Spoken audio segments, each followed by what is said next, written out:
When you know within yourself that there's something you want to do, and I believe that all of us were born with a purpose, that all of us have something that we are supposed to do, that all of us have some goodness within us, and that goodness gives us a responsibility to manifest our greatness.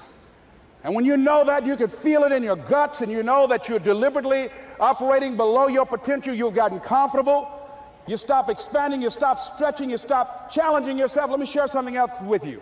Not only is it possible for you to have your dream, but it's necessary. It's necessary that you have it, that you work on it, that you develop yourself, that you go for what is yours in the universe. I was in my comfort zone. I was doing just enough to get by. I was working on a job. They paid me just enough to keep me from quitting, and I worked just hard enough to keep from getting fired. How many know people like that? Blink your eyes if you understand what I'm talking about. I was parked. I knew I could do more. But when my mama died, it took something out of me. When I went through a divorce, it took something out of me. When my best friend died, it took something out of me. I parked. And somebody said that life is like an onion. You have to peel it one layer at a time. And sometimes you cry. Life's going to happen to you when you have a dream. You're going to get slapped around. And don't take it personal. Don't ask, why did this have to happen to me? Why not you? Who would you suggest? You want to give us some names, some email addresses? And don't tell everybody. 80% don't care, and 20% glad it's you.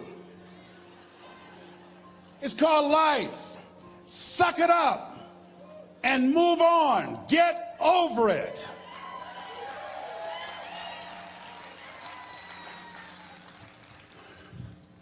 It happens to everybody.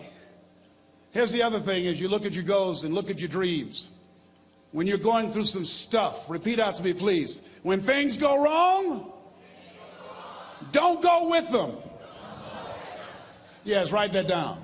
When things go wrong, don't go with them. When you're working on a business deal, you're counting on some money. Someone said you will get the loan, and it falls through. You have an event, and the people that you thought would be there and support you, they don't come through. Or someone turns against you, or you get ripped off. It's going to happen to you. Happened to me. Someone stole all my products, my database, over 180,000 names and addresses. It's not personal. It's going to happen to everybody. It does. 8 out of 10 millionaires have been financially bankrupt. Walt Disney had 7. He filed bankruptcy 7 times and had 2 nervous breakdowns. It's called life. But I got a saying: when life knocks you down, try and land on your back, because if you can look up, you can get up. You've got the power in you to do that. You've got something special. You've got comeback power. Here's the other thing. Let us say together, it's possible. It's necessary. It's me. Yes, write that down. It's me.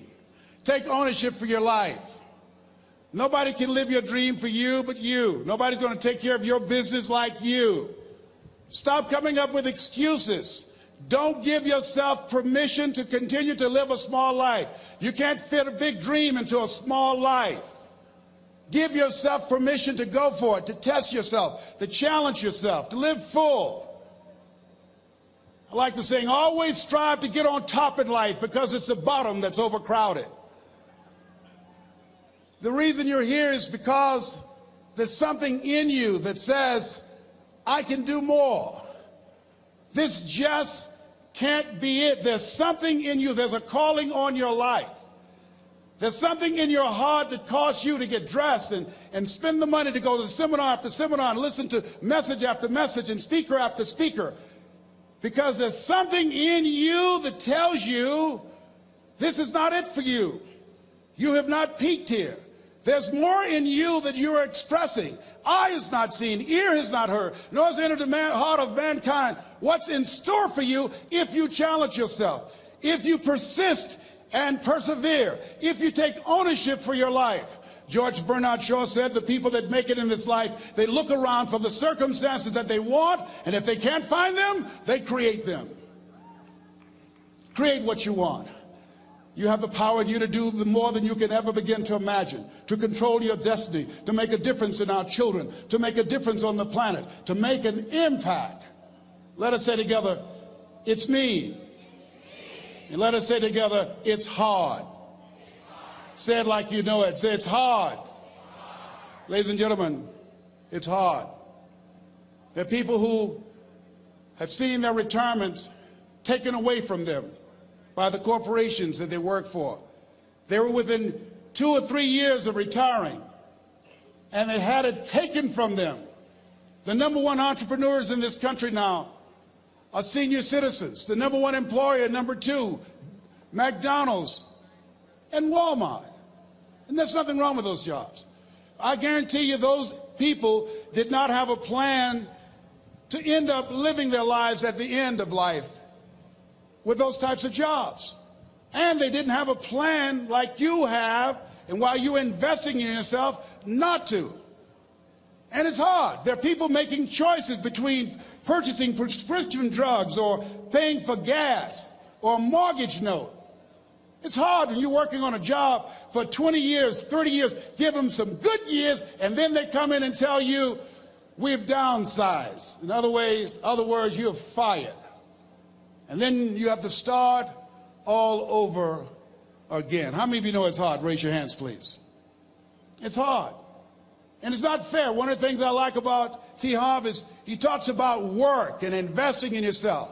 It's not fair when people are going up against that kind of stuff to tell them just think positive and be enthusiastic and everything will work out all right. Ain't that kind of party. It's hard. Life will put some knots on your head. I bought my first home for my mother. I was rushing, didn't know what I was doing, and I bought a home that had a lien against it. And they called me, Mr. Brown, yes, there's a lien against your property. We need $55,000 if you're going to stay there. Wait a minute, sir. I just bought this home. The guy told me there were no liens against it. I'm not the one that owe you the money. You should have checked that out, Mr. Brown. Come on. I called my attorney. We followed up. Yes, Les, there's a lien against the property. But he told me there were no liens. He lied, obviously. Oh, my God. He told me he wanted to help me because he admired the fact that I was buying this home for my mother and that he was adopted, and he identified with me. Les, he suckered you. He played you, man. So what? Well, would they take payment arrangements? What about $5,000 a month? They want all the money, Les. They want all the money, or you're going to have to get out. The house is going up for sheriff's sale. Do you have it? No, I don't have it. Can they give me some time? Tell them to give me 3 months, please. Give me 3 months. My mother's in her 70s, man. She has a bad heart. Don't do this to me. This is my dream. Don't do this, man. Please, let me talk to them. Les, I'm talking to their attorney. They don't want to talk to you. I've got to talk to their attorneys. Do you have the money? No. Will they give me 3 months? No. What about 2 months? No, Les. They want the money in 7 days. Oh, my God. Let me call you back. I'm not sure. And I walked the floors thinking, God, how could this happen to me? I got to figure this out. I got to figure this out. And it seemed like the days were just ticking off. Thursday, I had to call them and let them know. They called me, Les, do you have the money? No, I don't. Friday, you have to leave. The sheriff will be there. You're going to have to leave, Les.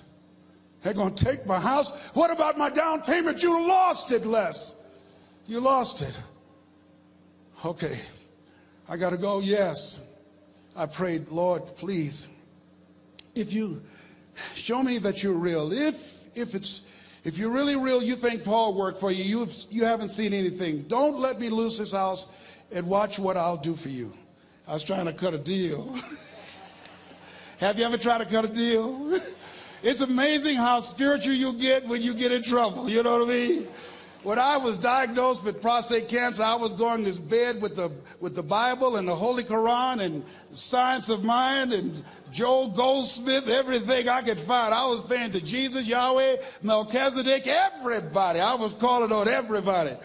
It's amazing. And here I was walking the floor, 3 o'clock in the morning, and I had to go and wake my mother up.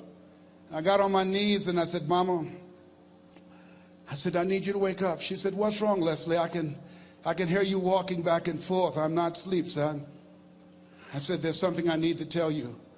She said, your eyes are red. Why are your eyes red? Because I feel so stupid now. Why? We got to move tomorrow. Why, Leslie? There's a lien against the property and they want $55,000 and I don't have it. And we're going to be set out tomorrow. We have to go back to Liberty City. So she said, it's okay. I don't like this house anyhow. I said, why? She said, because of my arthritic knees, it hurts my knees when I go up the steps. I said, and why didn't you tell me? Because you were so happy. I just said it because you were happy. I'll live in a shack with you, boy. I love you. It's not the house. I love you. I love all my children. I said, thank you, Mama. Thank you.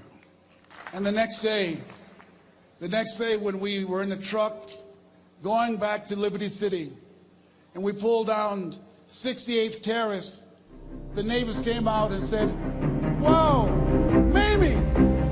Mamie, y'all coming back? Are you back? Yes. What happened to the home your boy bought for you? Those boys you adopted. Leslie didn't do a title search. He made a mistake. And boy, I was so humiliated. How many ever made a mistake that you were just humiliated? Raise your hands. I was devastated. I was taking the furniture off the truck, and my mother came, and I was crying. And she said, boy, I said, yes, ma'am. She said, hold your head up. I said, Mama, I can't. She said, hold your head up. I said, why? Look what I've done. She said, it's okay. It's okay. You are going to make a lot of mistakes in life, young man. You're going to fail your way to success. You have nothing to be ashamed of. Keep your head up and take that furniture back in the house. I said, yes, ma'am. And I learned something from that. If you ever go through something, hold your head up. If you ever make a mistake, hold your head up. If you ever do something that everything goes wrong, life catch you on the blind side, hold your head up. It's not over. Goethe said, that which does not kill you will make you stronger. Hold your head up. Shake someone's hand on your right and left and say, hold your head up.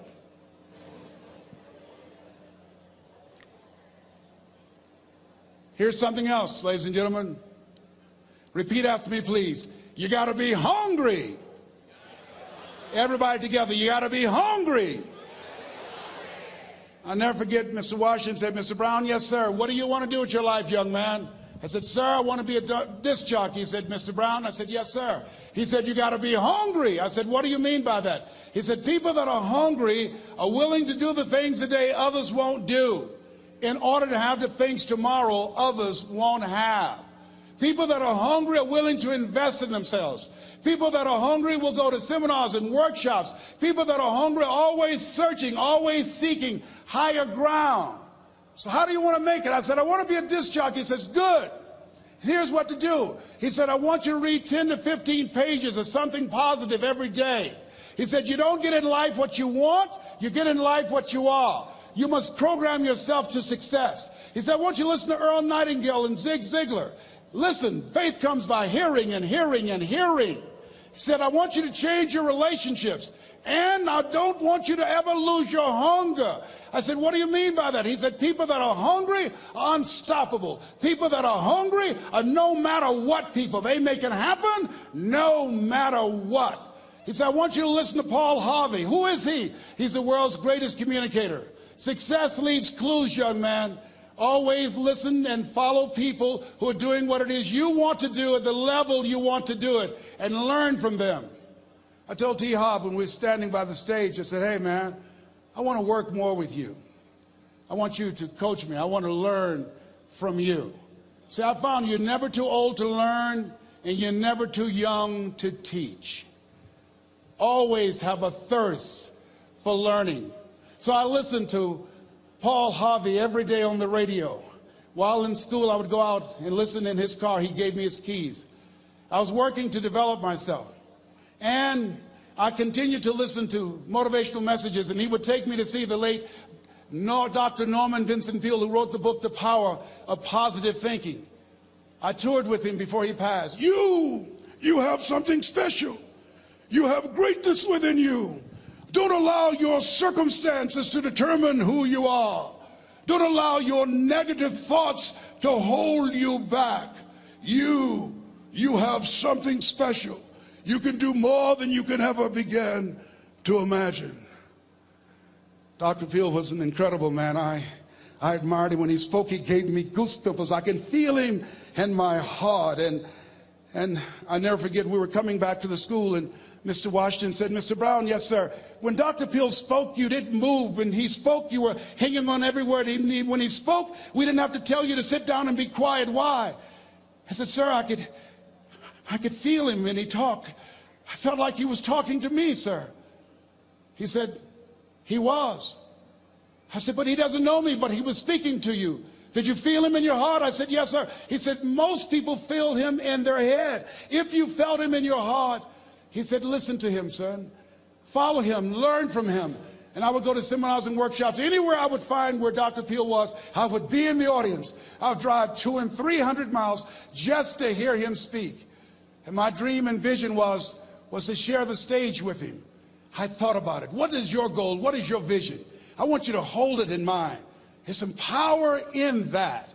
Because when I became involved in speaking, I never forget, I got a call from Og Mandino, who wrote the book, The Greatest Salesman in the World. He said, Les, I'm stuck in Philadelphia. I need to be in Kankakee.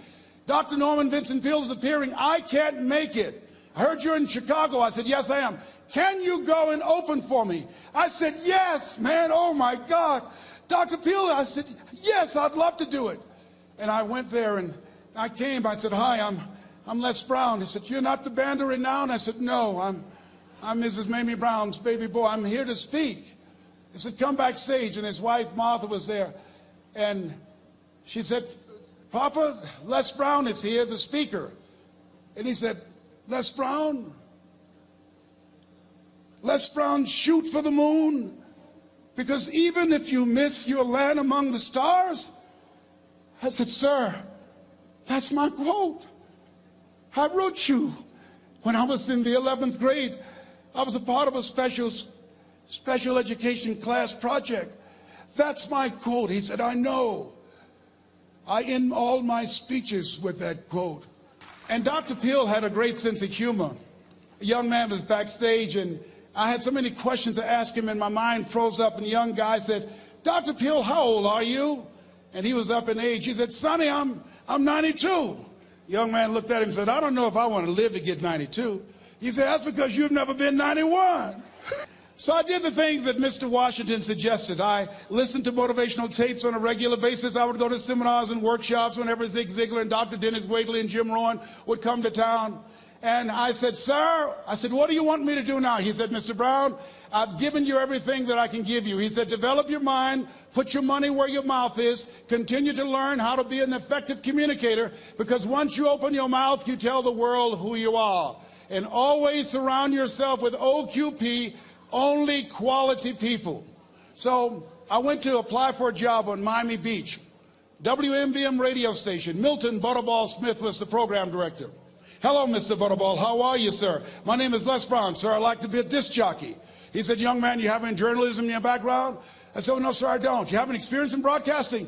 I said, no, sir, but I practice all the time, sir. Let me audition for you, sir. Let me show you how good I am. All I need is a shot, sir. He says, no, we don't have any job for you. How many ever been rejected? Raise your hands, please. I was devastated. I went back and I told Mr. Washington, I said, Mr. Washington, they said no. He said, don't take it personally. Most people are so negative, they have to say no 7 times before they say yes. He said, you got to be hungry. Know your vitamin. Go back again. I said, yes, sir. Hello, Mr. Butterball. How are you, sir? My name is Les Brown, sir. I like to be a disc jockey. Young man, weren't you here yesterday? Yes, sir, I was. Didn't I tell you no yesterday? Yes, sir, you did. Then why are you back today? Well, sir, I didn't know whether or not somebody was laid off or somebody was fired, sir. Nobody was laid off or fired. Now, get on out of here. I came back the next day. Hello, Mr. Butterball. How are you, sir? My name is Les Brown, sir. I like to be a disc jockey. I know what your name is. Weren't you here the last 2 days? Yes, sir, I was. Didn't I tell you no the last 2 days? Yes, sir, you did. Why are you back? Oh, sir, I didn't know whether or not someone got sick or someone died, sir. No one got sick or died. No one was laid off or fired. Now, don't you come back here again. I came back the next day talking loud, looking happy like I was seeing him for the first time. I said, hello, Mr. Butterball, how are you? He looked at me with rage. He says, go get me some coffee. I said, yes, sir. My favorite book says the greatest among you will be your servant. How many of you are serious about your goals and dreams? Raise your hands. Very good. Write this down. Provide more service than you get paid for. Provide more service than you get paid for. I go to a lot of seminars and workshops. And one of the things I know about T. Harv Eckert, when I was sitting in the class with Robert Ruppel and all of the other presenters, they hold themselves to high standards and they provide more information than anybody else in the industry, bar none. They hold nothing back because their commitment is for your success. And when you hold yourself to high standards, write this down, impact drives income. That's why you're here. Because the training, the seminars, been making a difference in your life. If they did not have impact, 200 or 300 people would be here, if that amount. Impact drives income. So I became the errand boy for the disc jockeys. I would go get their lunch and their dinner, and I would bring it to them in the control room, and I'd watch them working the control boards, knowing my time will come. Write this down. I expect to reach my goal. Yes, you want to operate with a spirit of expectation. I expect to reach my goal. So I started preparing for the next position. Never forget one quote that I heard. As you look at your life, you look at your goals and dreams. It's better to be prepared for an opportunity and not have one than to have an opportunity and not be prepared. If you expect to reach your goal, prepare yourself now. And so then pretty soon, the guys at the station, they begin to take a liking to me. Write this down. Build relationships. As you're aware, people deal with people that they know, like, and trust. And so they would say, Leslie, yes, sir. Come here, yes. Come outside. Who did this? Oh, your car? Yes. Who cleaned my car? I did, sir. I would wax their cars on the weekend, inside and out. How much do you charge? Oh, nothing, sir. I just wanted to help out. I was providing more service than I got paid for. I was building relationships. They said, whoa, look here. Donna Ross and the Supremes are coming to town. The Four Tops and the Temptations. Here are my car keys. Pick them up for me. Take them to the Fontainebleau Hotel on Miami Beach. I said, yes, sir. I would drive them all over Miami Beach in their big, long Cadillacs. I didn't have any driver's license, but I was driving like I had some. Then one day, it was a Saturday afternoon, a disc jockey by the name of Rockin' Roger was drinking while he was on the air. It was a Saturday afternoon, and I was the only one there. Rockin' Roger got so drunk, he could not complete the show. He started slurring his words. He's about to fall off the chair. And there I was, looking at him through the control room window, walking back and forth, young, ready, and hungry. I was saying, drink, Rock, drink. Drink, Rock. I'd have gone and get him some more if he'd asked me to. Then pretty soon the phone rang. It was the general manager, and I answered the phone. I said, hello? He said, young boy, this is Mr. Klein. I said, I know. He said, Rock can't finish his program. I said, I know. He said, would you call one of the other DJs in? I said, yes, sir. I said to myself, he must think I'm crazy. I called my mom and my girlfriend, Cassandra. I said, y'all come out on the front porch and turn up the radio. I'm about to come on the air.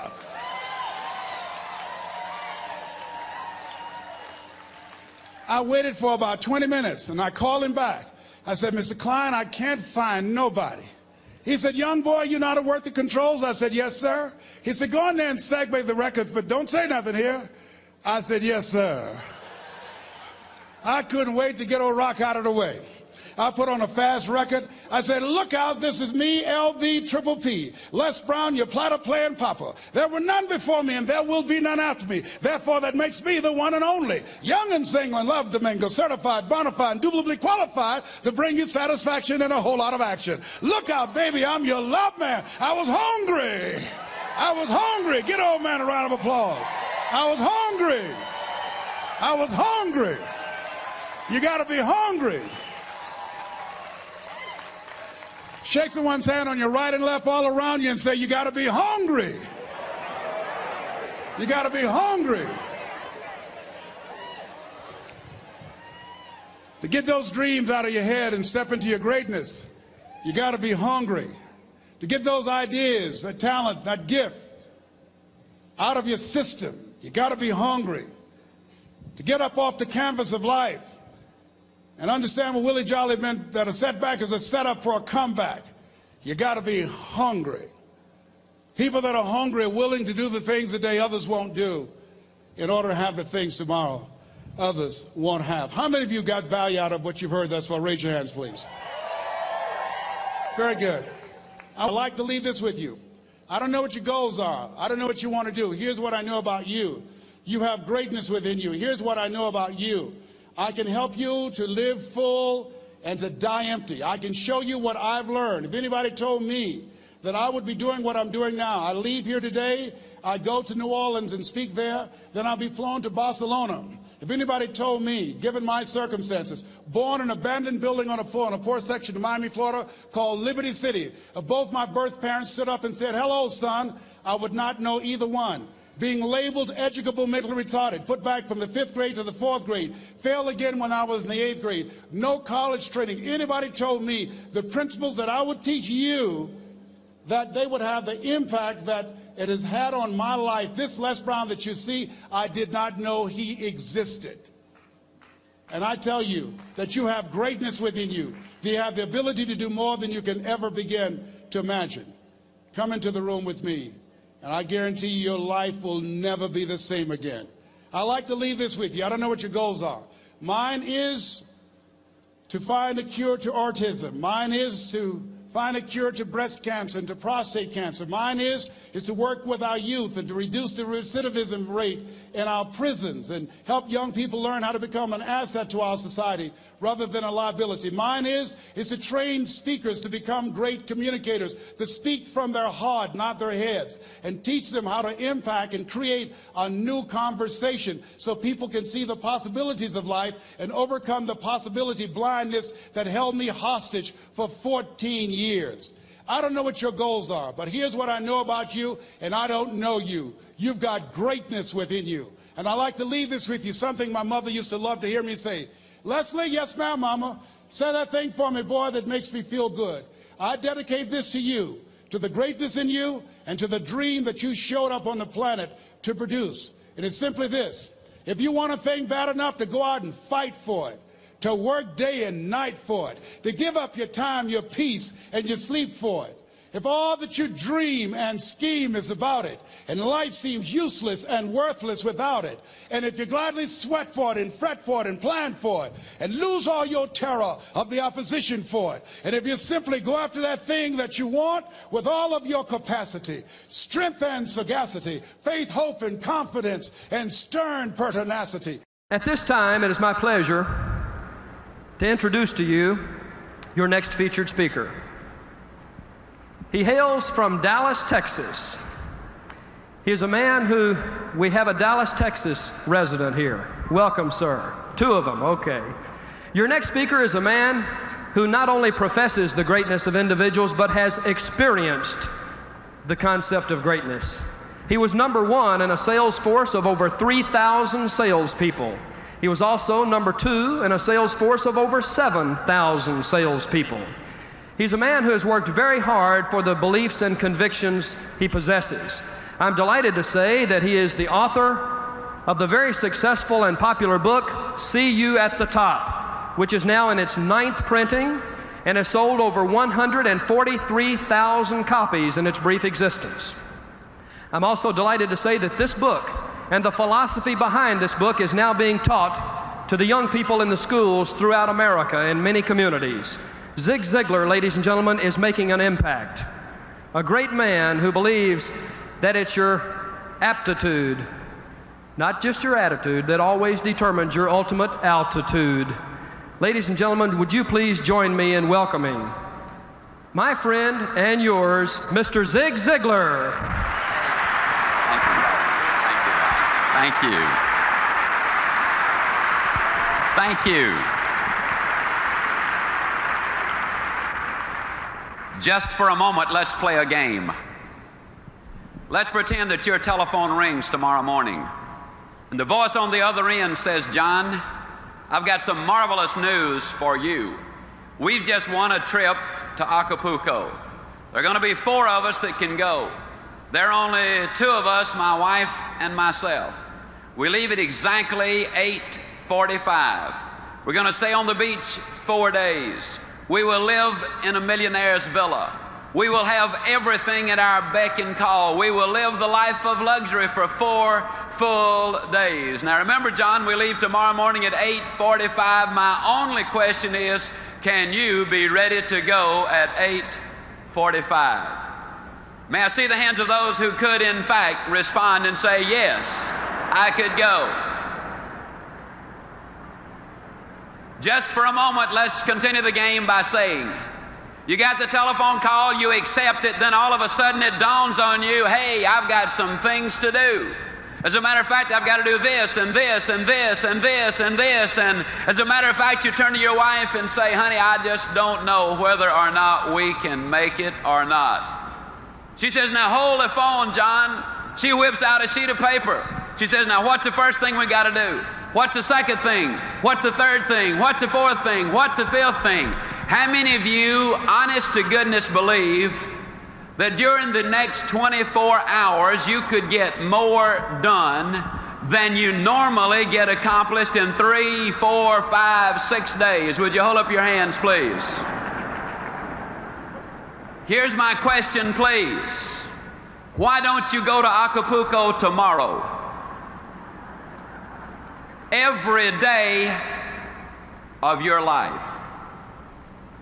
Why don't you, in your own mind, say, tomorrow I go to Acapulco if I get this done today?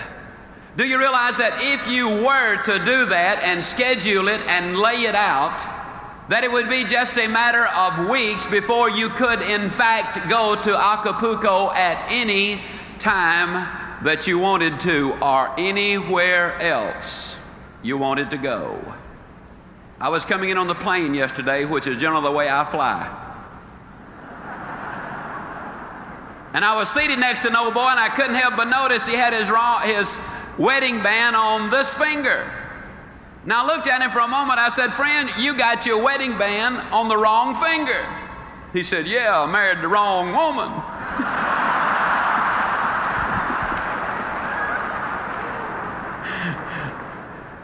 I don't know whether he did or not, but I am completely persuaded that most people have the erroneous idea about what it takes to be successful, and then about what success is, and about what life is.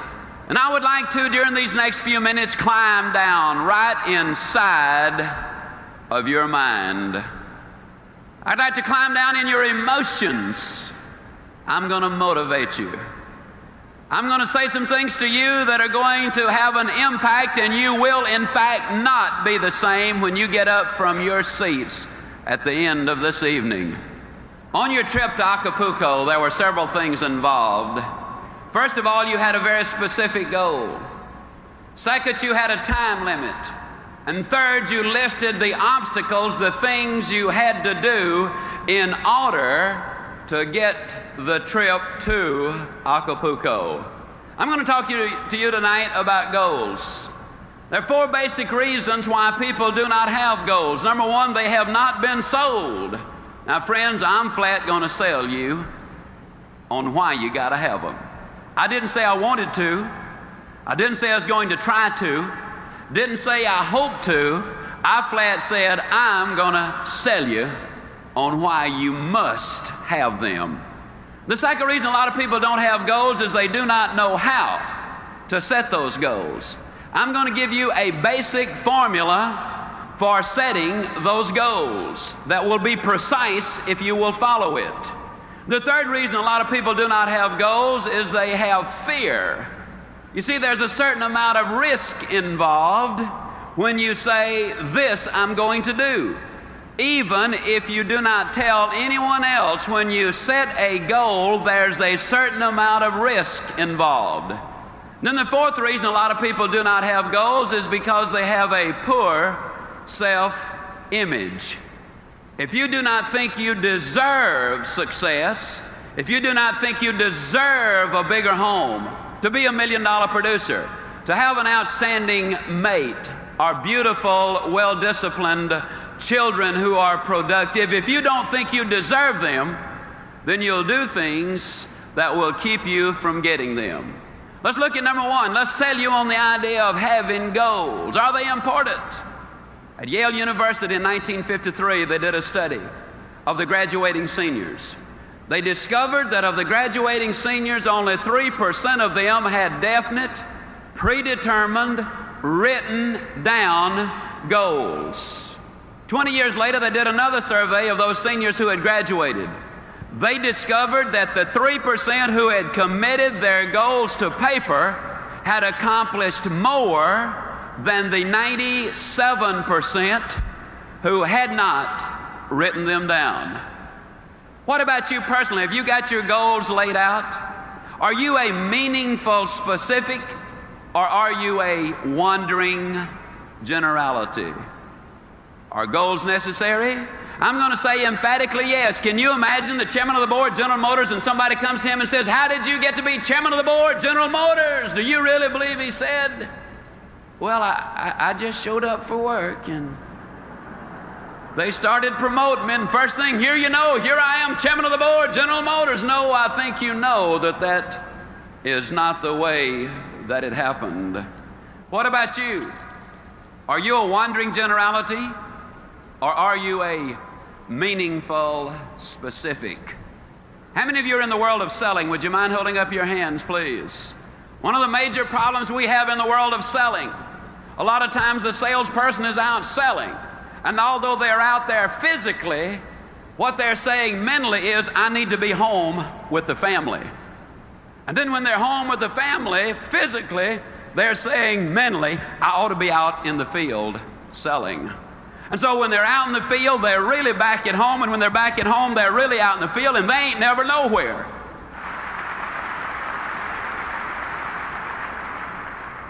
People today complain of lack of time. It's not lack of time that's the problem, it's the lack of direction. Are you a wandering generality, or are you a meaningful specific? Howard Hill was probably the greatest archer who ever lived. He killed a Cape buffalo with a bow and arrow. He killed a Bengal tiger with a bow and arrow. He won 281 consecutive tournaments. He was never beaten in competition. As a youngster, I have seen Howard Hill in newsreels from 50 feet draw dead aim and split the center of that bullseye perfectly in the center. And yet he could take the next arrow and literally split the first one. An amazing demonstration of skill.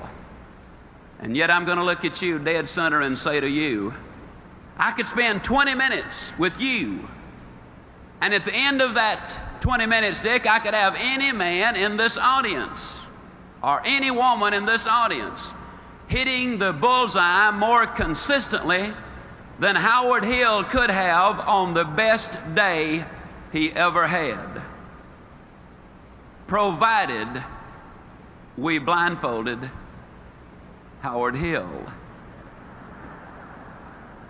and turned him around so he would not know which direction he was facing. And you rather obviously laugh and say, Ziglar, that's silly. Of course. How could a man hit a target he could not see? That's a pretty good question. Here's another one. How can you hit a target you do not have? Have you got one? Are you a wandering generality, or are you a meaningful specific? Are you going to work tomorrow because that's what you did yesterday? If that's the reason you're going tomorrow, you won't be as good tomorrow as you were yesterday, because you're 2 days older and no closer to the goal you do not have. You got to have those goals. A lot of people don't have goals because of fear. I want to skip one and talk about this one just for a moment. I'll be leaving on an airplane tomorrow for Toledo, Ohio.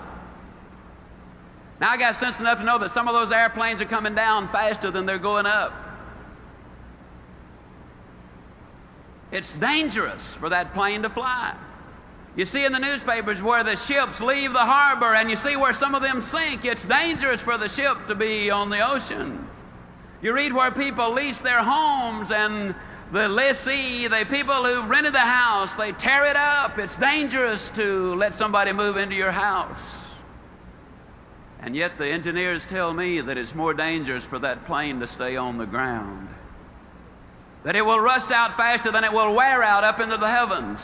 They tell me that that ship will collect more barnacles in the harbor and become unseaworthy faster than it will sailing the high seas. And they tell me that if that house stays empty, that it will deteriorate faster than if you do not have someone living in that house. Besides, planes are built for flying. Ships are built for sailing. Houses are built for living. And man, too, was built for purpose.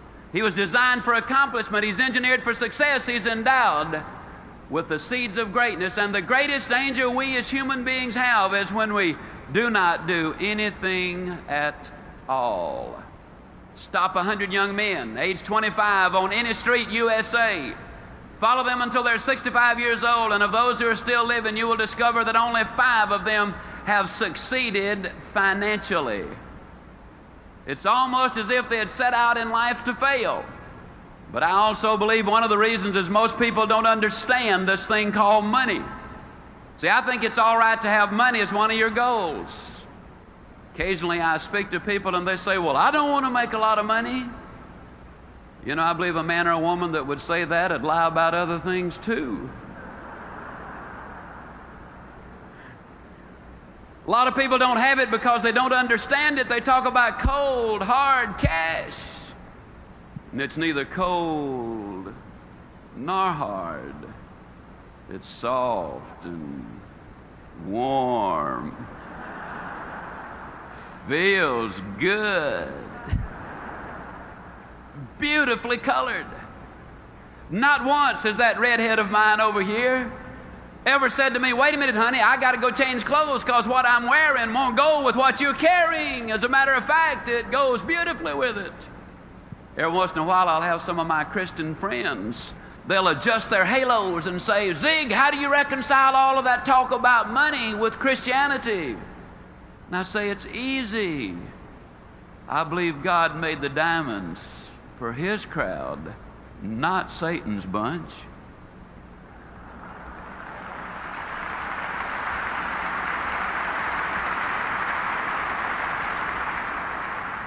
I read my Bible and it tells me Jacob was a millionaire.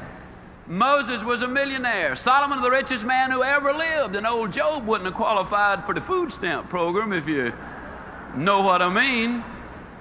No, money's all right. As a matter of fact, you cannot get too much money unless the money gets you. You know, Solomon told us in Ecclesiastes that he who seeks silver will never be satisfied with silver.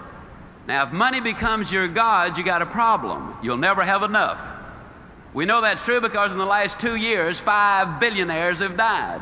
Down in Dallas, somebody said, I wonder how much money Howard Hughes really left. And somebody else said he left it all.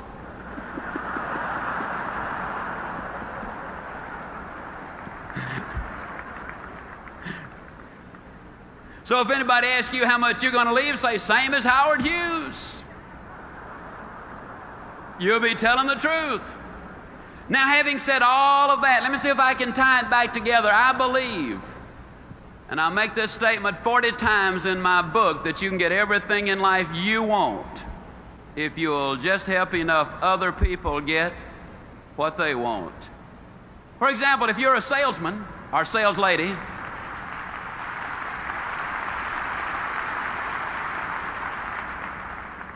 if you're selling a product that solves a problem, then you're helping someone else get what they want, which is the solution to the problem, so you get what you want and what you deserve. If you're in management and your productivity and the productivity of your people is important to your income, if you can train, enthuse, inspire, motivate your people to be successful, then your rewards are going to be greater. You can get everything in life you want if you will just help enough other people get what they want. See, we can get what we want if we can give you some thoughts or some ideas or some motivation or some stimulation. If we can, in fact, leave you something so that when you go home tonight, you will be a better man or a better woman or a better boy or a better girl. Then you will be more successful tomorrow. Yes, there's danger in setting goals, but there's infinitely more danger in not setting them. Then a lot of people do not know really how to set goals. I'd like to share at some length with you on that. And I started writing this book. and I kind of got excited about it. I put in there some words. You can go where you want to go. You can do what you want to do. You can be like you want to be. And man, I wrote those words and I said, now Ziglar, that's pretty good. As a matter of fact, I got to talking to myself, which is perfectly all right. It's all right even to answer. But if you ever catch yourself saying, huh?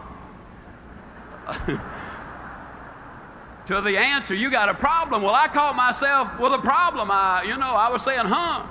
Because where I said you can be like you want to be, I looked down and there was a 41-inch waistline and 202 pounds of Ziglar. And the thought occurred to me that one of these days that I might bump into some of you, and I could just imagine this conversation taking place. I could imagine you saying, Ziglar, you believe that stuff you write? And I was going to say, uh-huh. Then I was going to imagine you saying, do you believe all of it? And I was going to say, man, yeah. Then I could imagine you poking your finger in that 41-inch waistline and saying, Ziglar, do you really believe all of it? And then I was going to have to say, well, you know, us authors, we do take a little literary license every once in a while. But I knew I had to make a decision. I either had to take those words out of there, you can be like you want to be, or I had to do something about me. Not only that, but my boy was 8 years old at the time, and I think every father ought to be able to whip his children until they're at least 12. And the rate I was going, I wasn't even going to be able to catch mine. But the straw that broke the camel's back was when that redhead of mine kept telling me to hold my stomach in, and I already was. So I went down to Cooper's clinic. Now, Cooper is the guy who wrote the book Aerobics. When you see somebody out jogging, you can rest assured that's Kenneth Cooper who had an influence on them. Well, it's a 5.5-hour examination. First thing they did was took 2 quarts of my blood. Well, it looked like 2 quarts. They filled so many vials, I thought they were opening a branch of the blood bank right there. Then they dunked me in a tank of water 3 times. And the purpose was to determine the percentage of body fat that I had. When I got through, they told me that I was 23 9/10% pure lard. Then they put me on a treadmill, and you know, on the treadmill, the longer you can walk, the better your physical condition, and the worst possible condition was horrible. Well, I was determined to get out of horrible into just awful. And I made it by 4 seconds. When it was all over, the young doctor, Dr. Martin, skinny young doctor, runs in the Boston Marathon, does the good things, Called me in, big smile on his face, optimistic, a real PMA advocate, probably reads Success Unlimited on top of it. Called me in and with a big old smile, he said, Mr. Ziglar, we've got marvelous news for you. We run these figures through the computer, and according to our computer, and we know it's right, you, sir, are not overweight. However, he said, according to the computer, you are exactly 5 1/2 inches too short.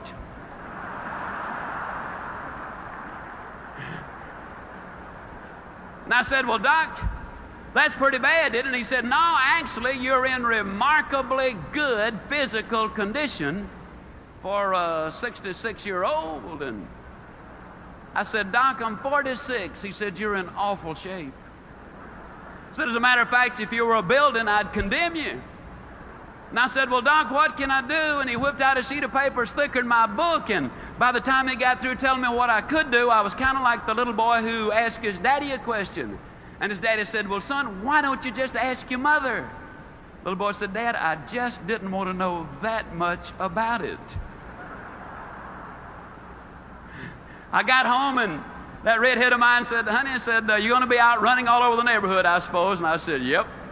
Well, she said, if I'm going to have a 46-year-old fat boy running all over the place, I'm going to get you looking as good as I can. So she went down and bought me a fancy running outfit, and I'd already gotten some fancy shoes. Oh, and I did something that was really ugly. But I hadn't read Ann Landers at the time, and I'm going to use that as my excuse, although I really knew better. You know, Ann says that you should not steal pages out of other folks' magazines. Well, there was a page in one of the doctor's magazines advertising jockey shorts. Now, I don't know if you folks in Minneapolis read the jockey short ads or not. But if you don't, the next time you see one, you should at least look at the picture. You'll find out in a hurry, they don't put jockey shorts on fat boys.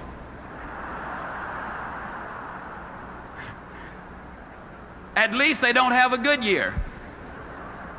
So I hung it up in my bathroom, and I said, now there's my hero. That's the way I'm going to look. Well, the next morning that alarm clock sounded off, and I hopped out of bed and put that fancy running outfit on and hit the front door and ran a block. Oh, but the next day I did lots better. I ran a block and a mailbox.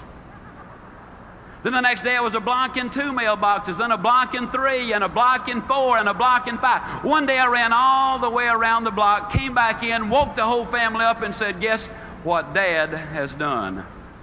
And one day then I ran a half a mile. Then one day I ran a mile. One day I ran a mile and a half. One day I ran 2 miles. Started doing the sit-ups, only 8 the first day, then 10, then 20, then 40, then 80, then 120, then 200. Started doing push-ups, only 6 the first day, then 8, then 10, then 20, then 30, then 40. Today I do the GI push-up. That just means you push up in the air and slap your hands while you're in the air. I'll tell you, it's different from the others. And that weight started coming down from 202 to 165.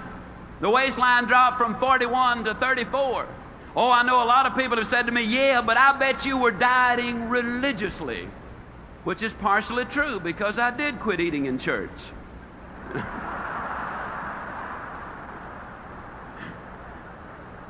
Now, please understand, I am not here to try to talk you onto going on a diet. I'm here to talk to you about goals. As a matter of fact, I talk about it as much as I do because it involves every single principle of goal setting. First of all, ladies and gentlemen, my credibility was at stake. You see, if I'm going to write in my book, you can be like you want to be. If I'm going to stand up in front of you and say, you can be like you want to be, and I come waddling out at 2:02, there goes credibility. If I get up here and acknowledge Jesus Christ one moment and tell you a dirty joke the next, there is no credibility. See, credibility is a tremendously important thing. That was first.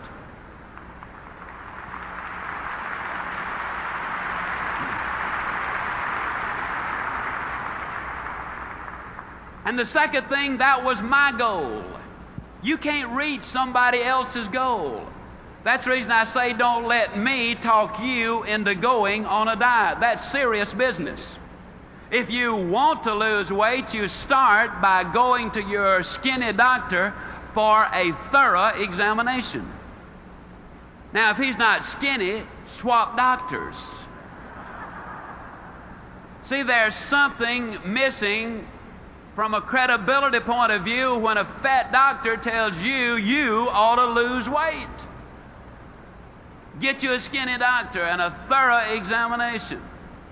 That goal was mine. You cannot reach somebody else's goal.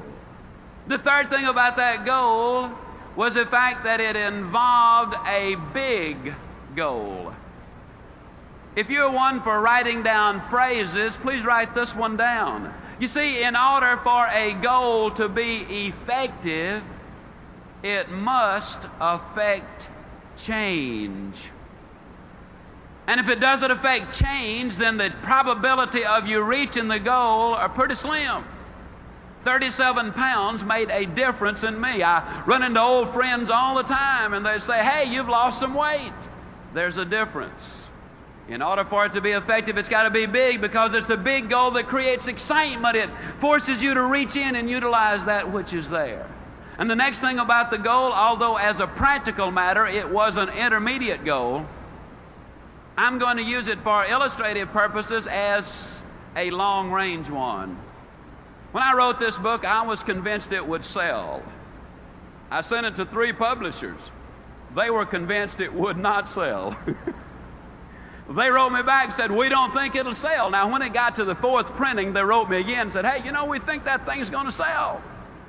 But at first they said no. I believed that it would. I believed also, ladies and gentlemen, that it would sell well. I was enthusiastic about it. I did a lot of work on it. So I decided I was going to go ahead and print the book myself. Now, most authors who print their own book, they generally print 1,000 copies, maybe 2,000, in rare cases 5,000. But I believe the next point about a goal is tremendously important. I believe you've got to have commitment. And I made that commitment. I ordered 25,000 copies for that initial printing. Now, can you imagine me with 25,000 copies in my warehouse saying that I weighed 165 pounds? Because you see, the first thing I wrote in the book was that I weighed 165 pounds, that I had a 34-inch waistline, and the day I wrote that, I weighed 202 pounds. Can you imagine me stuck with a warehouse full of books saying I weighed 165 and I come waddling out and saying, it works? I'd made a commitment. You got to have those long-range goals. And the rule is a simple one. You go as far as you can see. And when you get there, you'll always be able to see further. The doctor told me I had to lose 37 pounds. Now that was specific. See, that's another point about goals. It's got to be specific. You can take the hottest day the world has ever seen. Take the most powerful magnifying glass you can buy in any store. Hold that magnifying glass over a pile of newspaper clippings on that hottest day, and you'll never start a fire if you keep the glass moving. But the moment you hold it still, you harness the power of the sun, you multiply it through the glass, and boom, you've got a fire. You cannot make it as a wandering generality. You've got to have a very specific target. 37 pounds was a very specific target. My target date was 10 months down the road. So I looked at the 37 pounds divided by 10. It came out 3 7/10 pounds. Boy, I got excited. 3 7/10 pounds a month, why, anybody can do that. It's easy. As a matter of fact, I was so convinced that I could lose 3 7/10 pounds in a month that I didn't even bother to get started the first 28 days.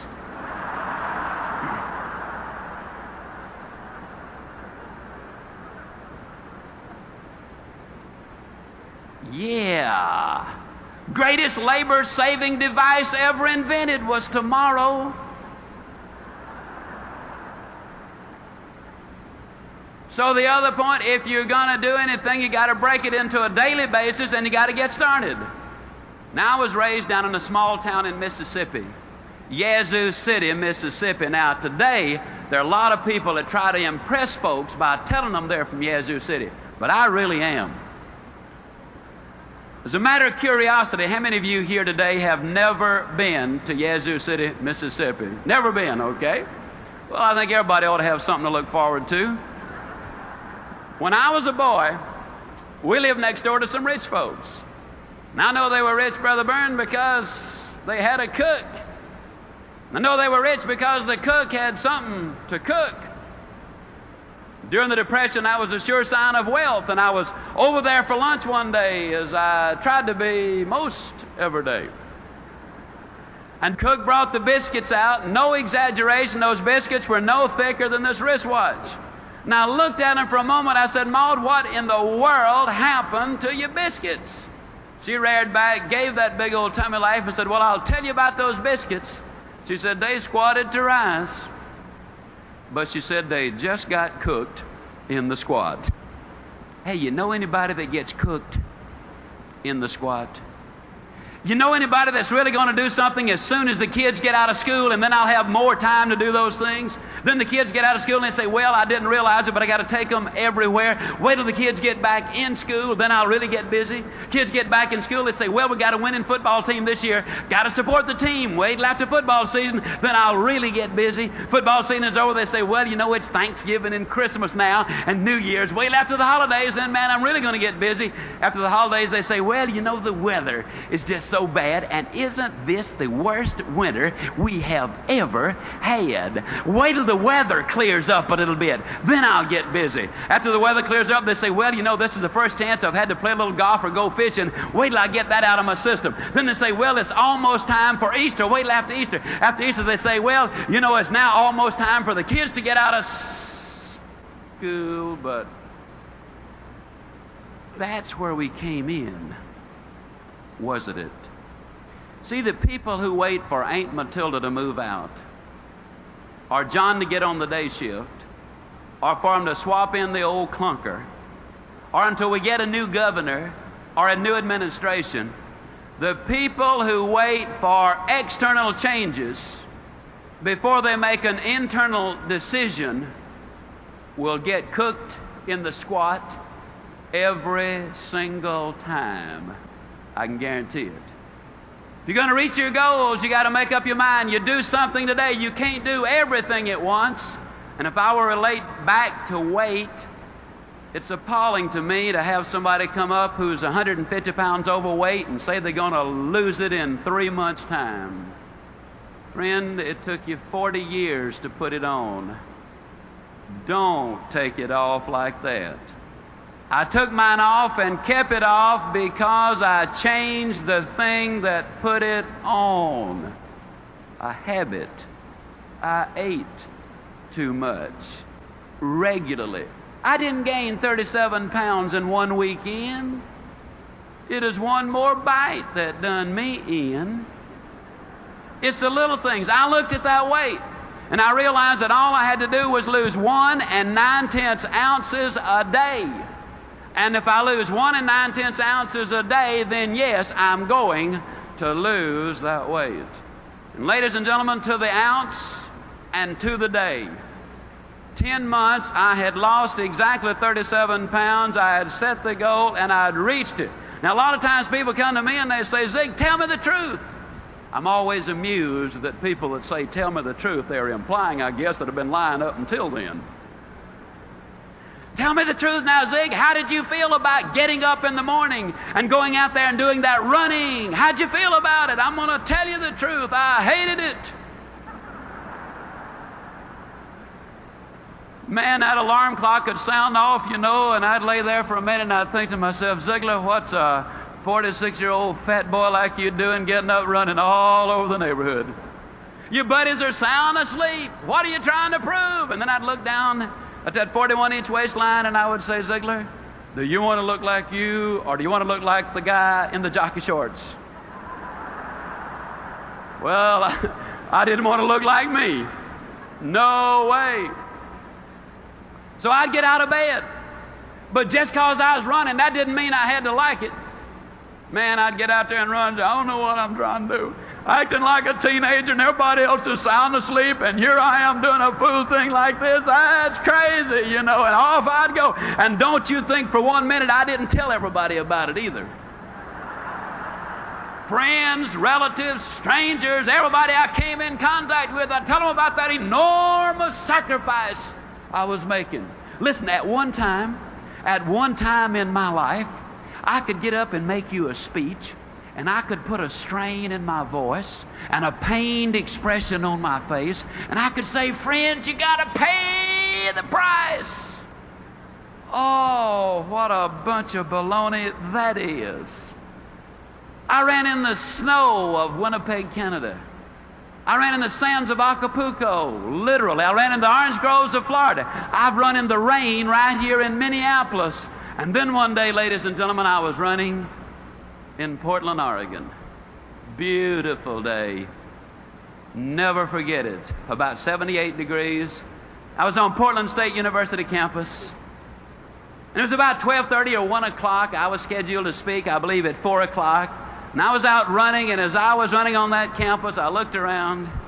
Some of the kids were laying on blankets reading, some were studying, some were courting, some were just relaxing. And here comes old Ziglar running by them, you know. Sweat running down my back, sweat running down my legs, you know. And for the first time that day, it dawned on me that I was not paying a price.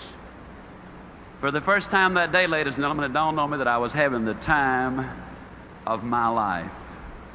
It dawned on me that I was enjoying every single step that I was taking. Today at age 50, I can run 2 miles faster than 98% of the college kids of America. I'm stronger than I was a quarter of a century ago.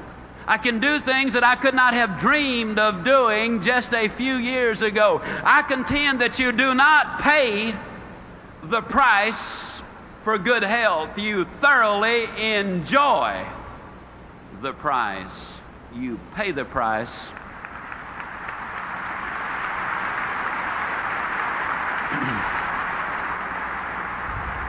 You pay the price for failure. You pay the price for a poor marriage. You enjoy the price of a good one. You enjoy the price of success. You just look at the people who've made it and the people who have not made it. I believe we've got to change our vocabulary. See, ladies and gentlemen, I don't believe you pay the price. I know that you enjoy the price. And I believe we need to change our vocabulary. I'm really talking about changing an attitude, am I not? See, that's what we're talking about here at these PMA rallies, changing attitude. We live basically in a negative world. An overweight person sits down at the table and says, everything I eat turns to fat. Well, that's negative. Mother sends her child off school and says, now don't you get run over. That's negative. We live in a negative world, and we become part of what we are around. Did you know that 2/3 of the medical students acquire the symptoms of the disease they study? Common cold. We know that if we get medical treatment, that the average life of a cold is a week. If we don't get the medical treatment, the average life of a cold is 7 days. They don't know what causes the cold, they don't know what cures it, but they do know who gets it. The odds are over 10 to 1 that when you get the cold, it's because you're emotionally depressed. You've got stinking thinking, which, if it continues long enough, will lead to hardening of the attitudes. You become part of what you're around. Classic case. You take a southern boy or girl and send them up north, and in a matter of months, they'll pick up an accent. You've noticed it. Or you can take a northern boy or girl and send them down south, and in a matter of months, we'll have them talking normally. You become part of what you're around. What can we do? Well, let me give you another classic case.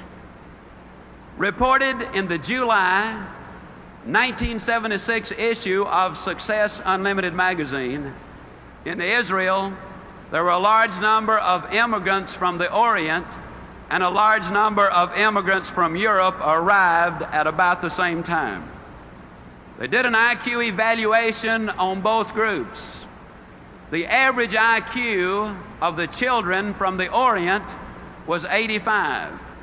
The average IQ of the children from Europe was 105. On the surface, it appears that the European Jewish children were a little smarter. But they put all of these kids together in the kibbutz, where the direction is positive, where the input is you can do it, where the dedication is complete, where the build-up, the motivation, the drive, the direction is fantastic. And 4 years later, the average IQ was exactly the same thing, 115. You can change. You can grow. The greatest message I could ever give to you is that one simple thing. Yes, you can grow. I say it with all of my heart. I know in my mind that man was designed for accomplishment, that he's engineered for success, that he is endowed with the seeds of greatness. You can start from where you are with what you've got. And so long as you build on a moral foundation, I believe you can get anything you really want if you'll just help enough other people get what they want. I'm going to share a story with you. I think it's the greatest story that I've heard in my lifetime. The story goes back nearly 13 years. I was speaking in Kansas City. And there I met a man. His name is Bernie Lofchick. He's more than a friend. He's a brother. He's in the audience right over here. And Bernie Lofchick told me, stand up, Brother Byrne. Bernie Lofchick told me this story. He said, Zig, when our son was born, our joy knew no bounds. Because we already had our 2 daughters, now we had our son. The family was complete, but he said it wasn't long before we knew something was wrong, because his head hung too limply on the right side of his body, but the family doctor said he would outgrow it. We knew better, so we took him to a specialist.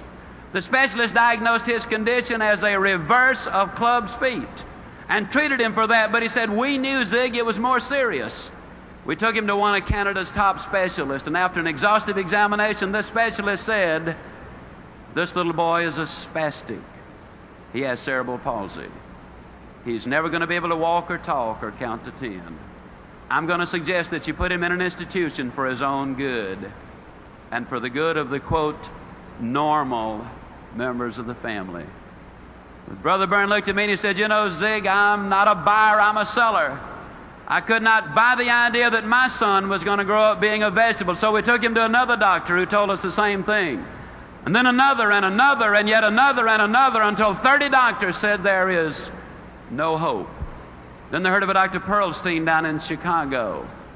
They got an alternate appointment so that when someone else canceled, they could have that appointment because Dr. Pearlstein was booked 2 years in advance. And 11 days later, a little boy from Australia canceled, and they went to Chicago. Dr. Pearlstein examined David perhaps as no child has ever been examined before. And when he finished, he said, this little boy is a spastic. He has cerebral palsy. He's never going to be able to walk or talk or count to 10 if you listen to the prophets of doom. But he said, I want you to know that I am not problem conscious. I am solution conscious. And yes, I believe there is something that can be done for this boy if you are willing to do your part. Well, obviously, Byrne and Elaine Lofchick said, Doctor, tell us what to do. We will do anything.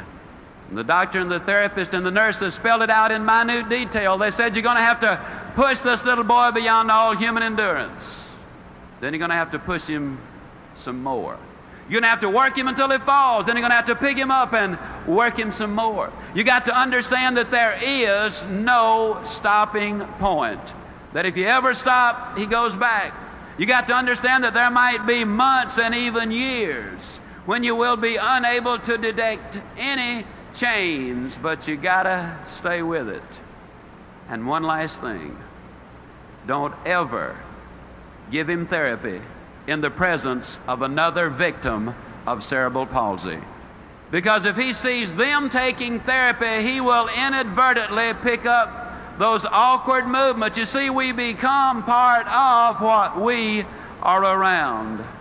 Whether it's moral or immoral, whether it's good or bad, stay with it long enough and it's going to rub off on you. The Loftics went home. They built a little gymnasium in the basement of their home. They hired a physical therapist and the bodybuilder.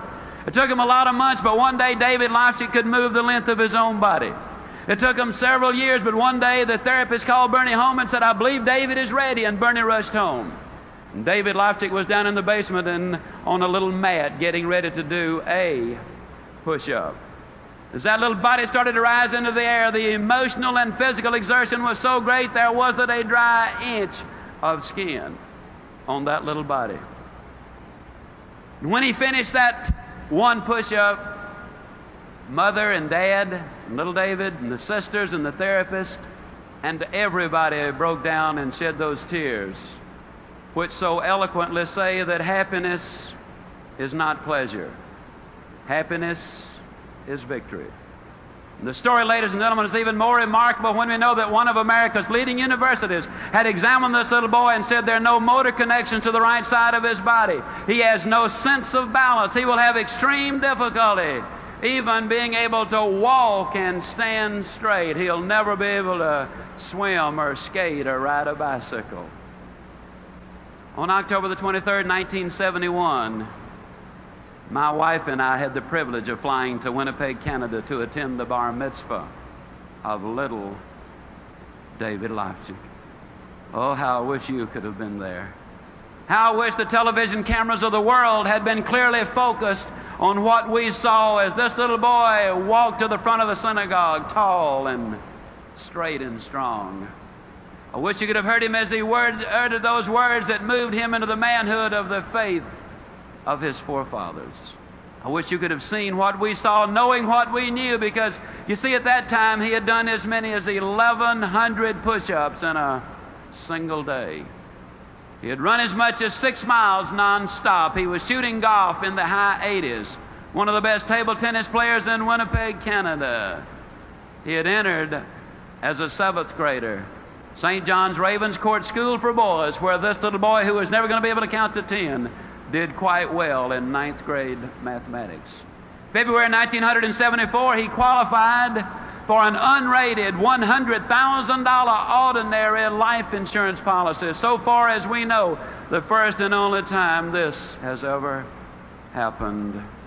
And I'll tell you the story of David Loftic because it involves so many of the principles in which I believe. It begins with the right foundation of honesty and character and faith and loyalty and, yes, love. Oh, what a love story this one is. You see, every night this little boy used to have to put his braces on, and every night he would say, "Dad, do we have to put them on tonight?" Or, "Mom, can't we just leave them off tonight?" Or, "Do we have to put them so tight?" And you mothers and fathers know what I speak of when you have a little boy with tears running down his cheeks, pleading, "Don't put them on tonight." But because they did love him so much, they did not listen to the tears of the moment because they wanted to see the laughter of a lifetime. And that, ladies and gentlemen, really what love is all about, because you see, so many of us as parents are reluctant to do for the child what is best for the child because we fear that child then might withhold his love from us, not knowing that over the long haul, the best way to guarantee his love is to demonstrate ours by acting in his best interest. I tell the story of David Loftic because it involves so many of the principles in which I believe. They had a beautiful relationship with others. The doctors and the nurses, you see, they all had a part. The therapists all had a part. You don't climb the high mountain by yourself. It is in conjunction with others that we really accomplish the major things in life. That's why I like to tell the story of David Loftic, because it's a story of cooperation. I tell the story because it's a story of goals, of big goals, of lifetime goals, of monthly goals, weekly goals, hourly goals even, ladies and gentlemen. I tell the story of David largely because it involves so much in attitude. You talk about attitude. This boy, since he was too small to carry it, used to have his own cassette player. And every day that little mind was fed with the good, the clean, the pure, the powerful, the positive messages over and over and over. You can do it, son. You can do it. See, we live in such a negative world that unless we deliberately read the good books daily, unless we deliberately, regularly feed our minds with those motivational recordings that in essence remind us over and over in a negative world that we ourselves can be positive if we have the positive input. And yes, I tell the story of David Leipzig because I believe it has so much to do with one of those things that so many times we as individuals have a tendency to overlook. As a matter of curiosity, and I'm almost through. Of course, you know, when us Baptists say finally, that don't necessarily mean immediately. That just means we're getting close. But I tell the story of David because it emphasizes so many of the things in which I believe. I'm just curious, how many of you had already noticed this chrome-plated pump sitting here on the... That's amazing. You know, I've noticed something. When I get aboard an aircraft with this pump, almost without exception, I'm the only passenger that's got one. And so I've got to assume by that they must be getting scarce. I believe this. I believe that this pump is going to sum up what I want to say about life and what I want to say about David Leipzig. Got a couple of good friends down in South Alabama. Their names are Bernard Haygood and Jimmy Glenn. They were out riding through the South Alabama foothills one day and they got a little bit thirsty. They pulled behind this old abandoned farmhouse.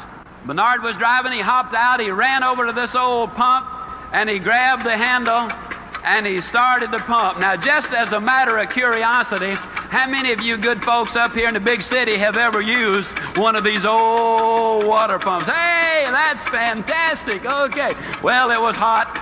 It was August. And old Bernard wanted a drink of water. And after he'd been pumping a couple of minutes, he said, Jimmy, better get that old bucket over there and dip some water out of that creek. We're going to have to prime the pump. How many of you know what I'm talking about when I say you got to prime the pump? Well, for you non-pumpers, that just means that you got to put something in here before you can get something out here.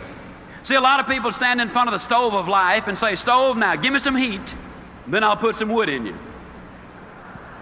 A lot of times the secretary says, boss, give me a raise, then I'll start coming to work on time.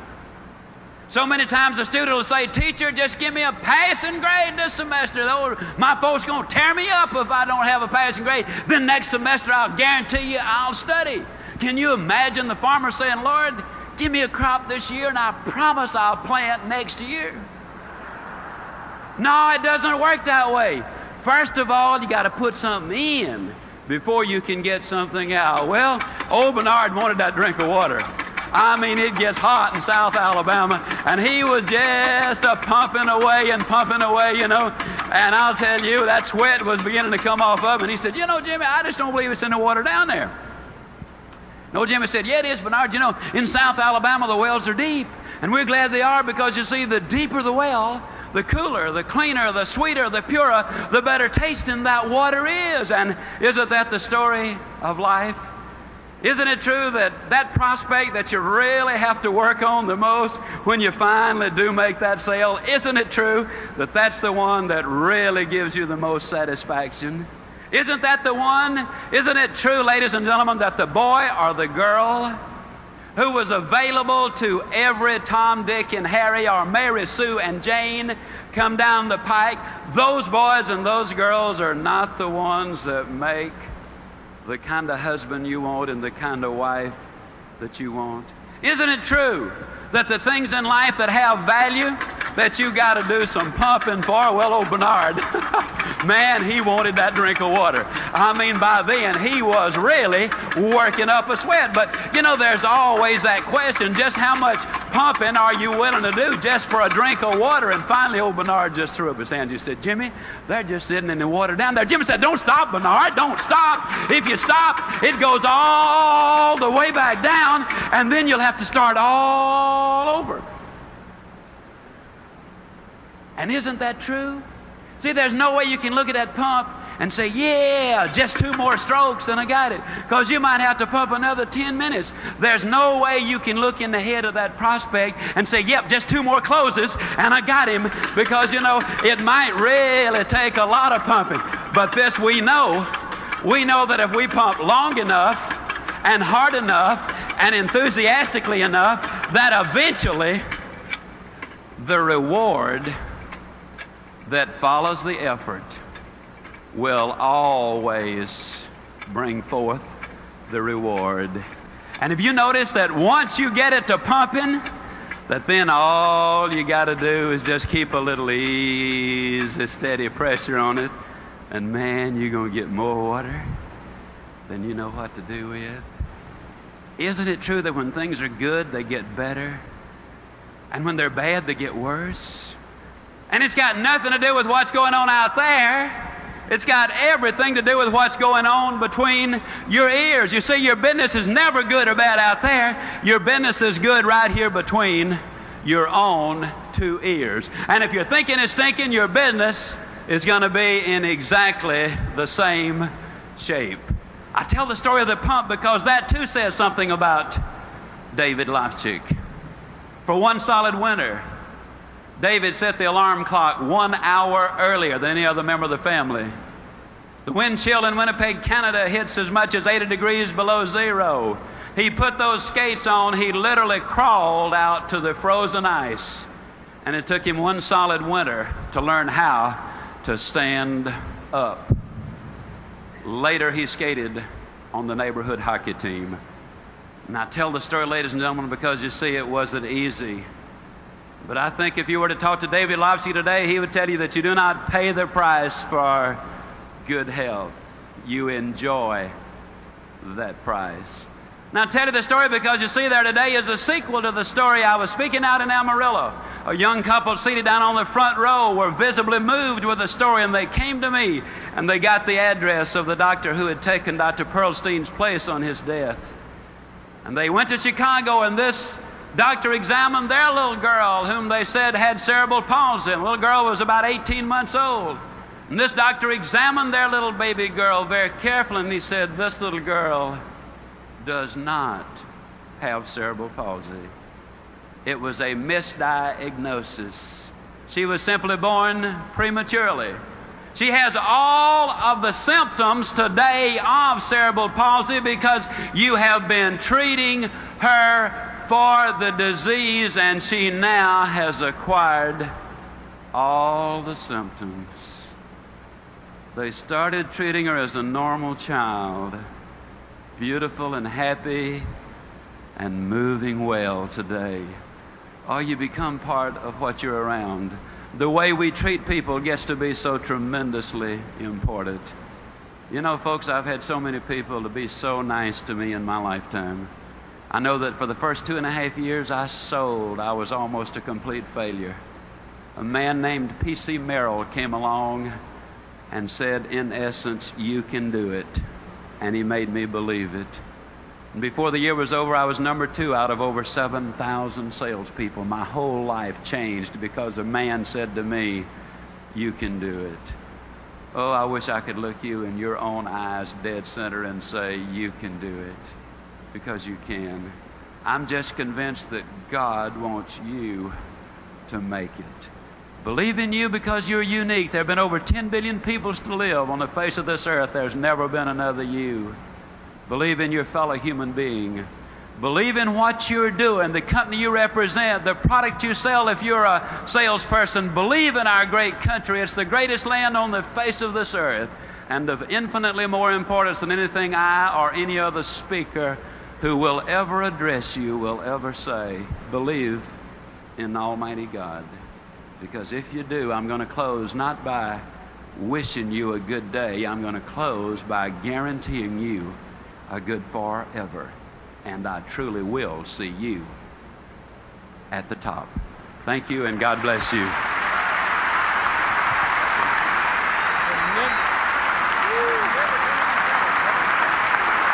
Zig Ziglar, ladies and gentlemen.